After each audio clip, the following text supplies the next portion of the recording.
तर नमस्कार मित्रांनो, जय गजानन. मी गजानन कातोरे तुमच्यासाठी एक नवीन माहिती घेऊन आलेलो आहे. आज मी माझ्या शेतामध्ये एका बांधाने 40 जांभूळचे झाडं लावलेले होते आणि एका बांधाने 20 आंब्याचे झाडं लावलेले होते.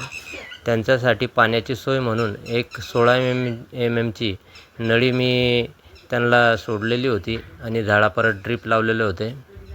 पण आज उन्हाळ्याचे दिवस असल्यामुळे त्यांना सारखं खड्या आणि उंदीर हे कतरत असल्यामुळे सारखा त्रास होत होता. पाणी मधातच लीक होत होतं आणि त्याचा झाडापर्यंत पाणी पोचत नव्हतं. त्यामुळे झाडं आता सुकायला लागले होते, पूर्ण सुकलेच होते. त्यावर पर्याय म्हणून आम्ही बऱ्याचदा त्याला टेप वगैरे मारले.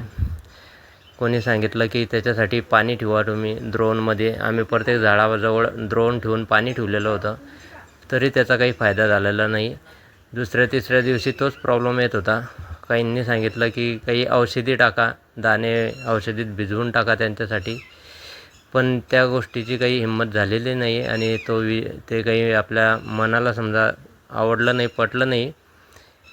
ते सुद्धा त्यांच्या पाण्यासाठीच, जीवासाठीच धडपड करता आणि आपण त्यांचा जीव घ्यायचा आहे. म्हणून आम्ही आता एक नवीन पर्याय म्हणून असं केलेलं आहे की तिथं चारी खोदली आणि चारी खोदून ती नळी अंडरग्राऊंड करून टेप लावून अंडरग्राऊंड केली. आणि आता नंतर हे किती दिवस सक्सेस होते, कसं सक्सेस होते ते पाहू.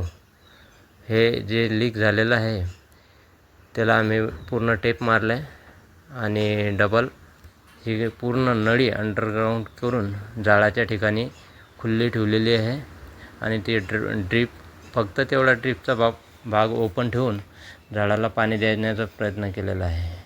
आता तुम्ही पाहू शकता आणि आम्ही पण त्याचा रिझल्ट बघू आणि किती दिवस हा आमचा प्रयोग सक्सेस होतो याचं माहिती मी तुम्हाला नक्कीच देणार आहे. आणि मी घेतलेला निर्णय कसा आहे, तुम्हाला किती योग्य वाटतो त्याचं पण उत्तर देणे. आणि तुमच्याजवळ जर अजून काही पर्याय असतील या गोष्टीवर तर नक्कीच कमेंटमध्ये सांगणे. आम्ही त्याचा विचार करू. धन्यवाद. जय गजानन.